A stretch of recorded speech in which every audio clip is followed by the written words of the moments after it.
Good morning. গাছের এই ফুলটা এত আমার ভালো লাগছিল, সেজন্য ভাবলাম একটু ছোট্ট ভিডিও করে রাখি।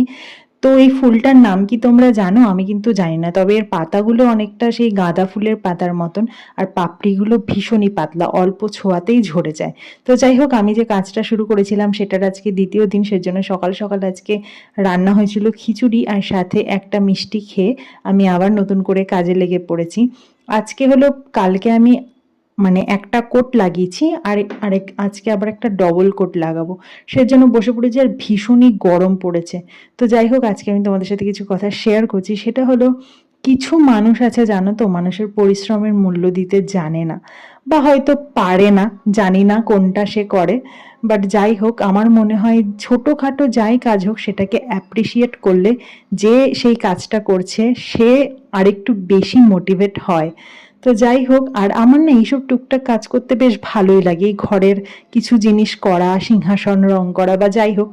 তো যাই হোক, আজকে আমি যখন রং করছিলাম, পাশের বাড়ির এক কাকিমা এসেছিল। তা আমাকে রং করতে দেখে সে বলছে যে ভালোই হয়েছে, এবার থেকে আর বাইরের লোককে পয়সা দিতে হবে না, ঘরের লোকই করে ফেলছে। বাট আমার ওনার কথাটা জানি না উনি ঠিক বলেছে ভুল বলেছে, তোমরাই বলো। বাট আমার মনে হলো উনি যদি এই কথাটা না বলে যদি বলতেন, বাহ সুন্দর হয়েছে, বা রংটা খুব ভালো লাগছে, বা যাই হোক কিছু একটা যদি ভালো কিছু বলতেন, তবে আমার মনে হয় যেন সেটা আমার বেশি শুনতে ভালো লাগতো। তো যাই হোক, উনি ওনার মতন করে বলেছেন। তো যাই হোক, এখানে দেখো আমি রংটা প্রায় কমপ্লিট করে রেখেছি, আর এখানে কিছু ফিনিশিং বাকি ছিল, বাট আমি কোনো ভিডিওই করিনি জানো তো। কমপ্লিট হওয়ার পর আমি জাস্ট কয়েকটা ছবি তুলে রেখেছি, সেটাই আমি তোমাদের সাথে শেয়ার করব। আর পরে আবার যখন বাড়ি যাব তখন আমি কিছু ভিডিও করে নিয়ে আসবো, সেটা তোমাদের সাথে শেয়ার করবো। সো কেমন লাগলো জানিও।